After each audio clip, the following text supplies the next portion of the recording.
Welcome to Talkin Bout Real Estate, where we discuss the real deal of buying and selling a home, the ups, the downs, and everything in between.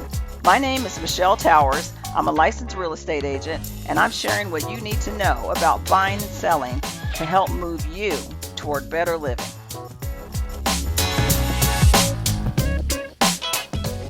Hey everybody, and welcome to Talk About Real Estate. I'm Michele Towers, your favorite real estate agent, and this is our very first episode of Talking About Real Estate. This is a time when we're going to talk about the real deal of buying and selling a home.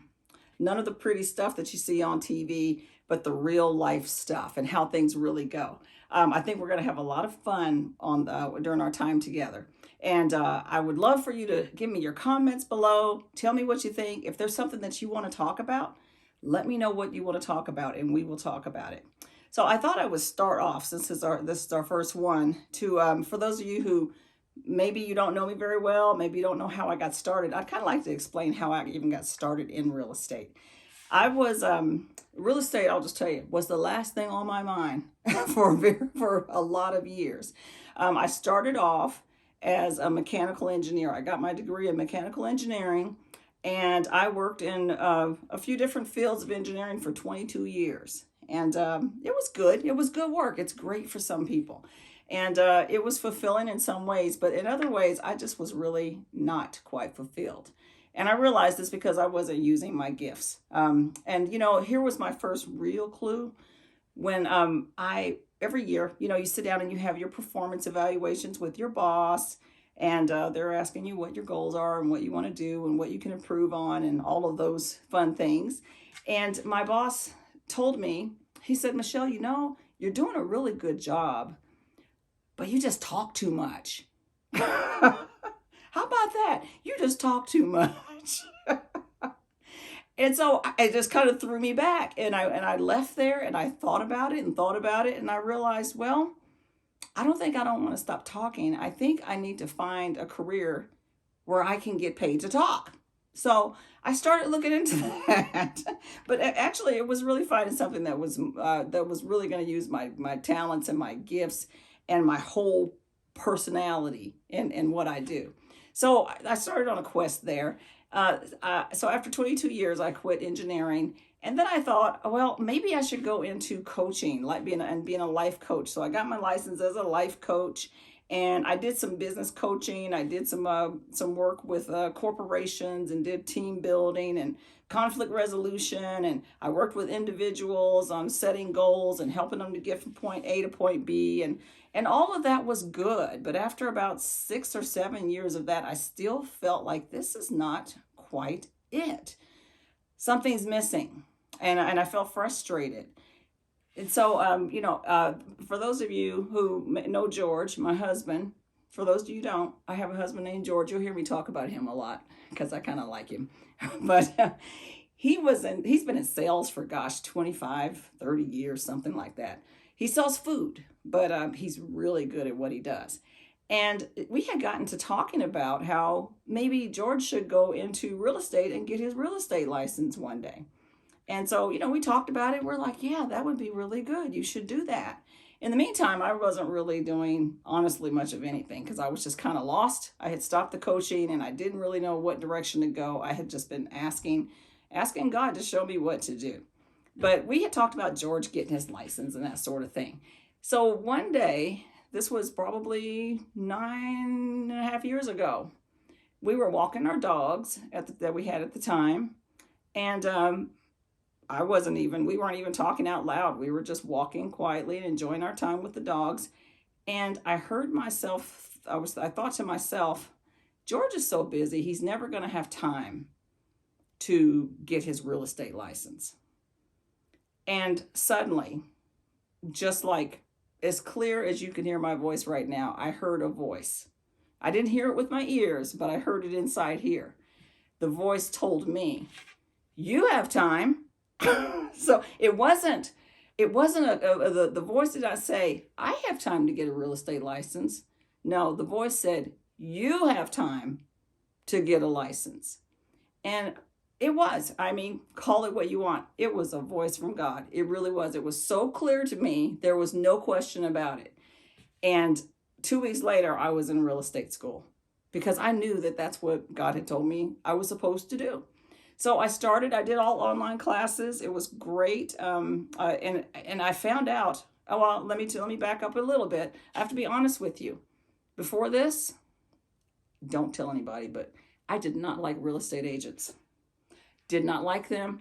I did not respect them. I didn't think they did a lot of work.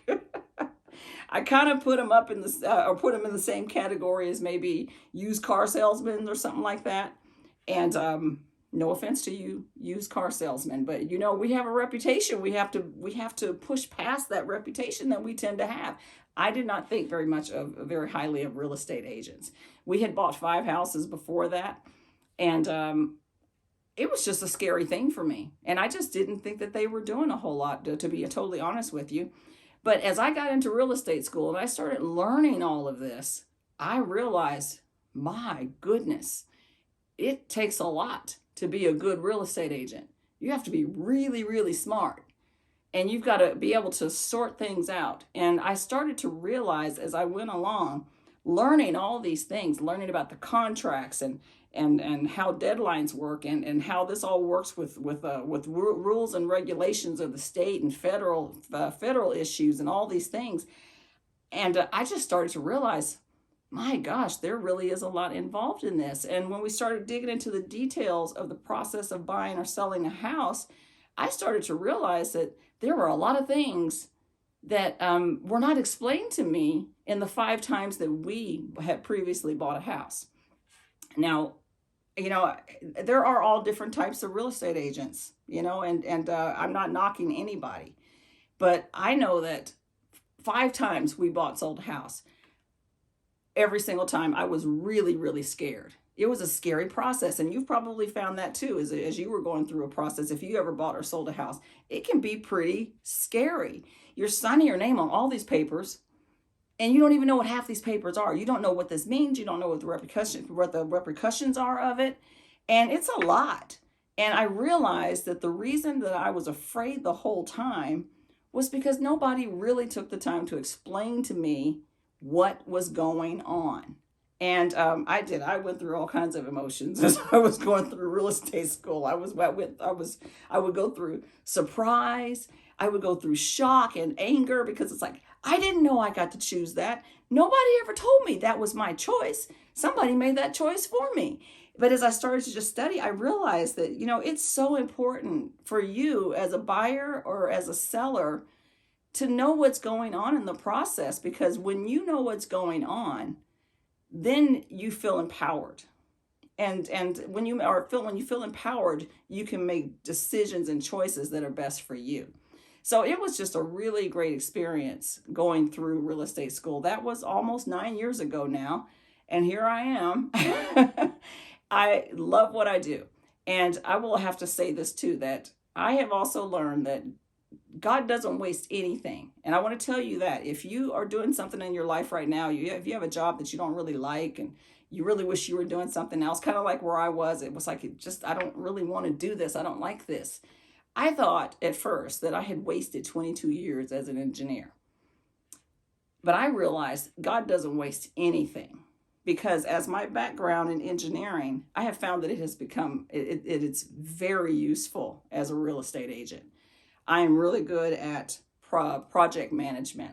I'm really good at getting from point A to point B. I'm really good at math. I'm really good at, just making sure that we are hitting deadlines and that all people are communicating the way that they're supposed to. These are things that a good engineer does that translates right over to real estate. And when it comes to the life coaching, that's where the heart of the whole thing comes in. I mean, this is a heart issue with you as a buyer or a seller. This is a very personal thing, buying or selling a house. And sometimes it can feel like it's just so much that I found that my skills as a life coach really help people to get through all of that, because I've had clients come to me in the past. We're just never going to make it through this. It's over. I don't know what to do. And my coaching skills just kick right in. Okay, let's just look at this one piece at a time. Let's stay focused on the goal. What's the next thing you need to do? And we just work right through it. So I would have never thought in my life that being an engineer and a life coach would combine together to make me a really good real estate agent. So I want to encourage you with that if you're doing something that you don't like right now, or you feel like it's a waste of time, trust me, it's not a waste of time. It's going to, whatever you're learning there is going to help you the next place you go. And so you're building and building so that you will end up in the place that's right for you. And you're going to have all the skills and all the knowledge that you're going to need to be really successful. So stick in there. Don't give up. And don't judge other careers like I did. I thought, I don't want to be a real estate agent. Boy, I love this. I would never trade this for anything. I love doing this. So anyway, I hope this just gives you a little bit of idea of who I am and why I'm doing what I'm doing. And I'm looking forward to having some more times with you. We're going to talk about real estate, and we're going to, hopefully I can answer any questions that you have. And we're just going to have a good time together. So you have a great day, and I'll talk to you later.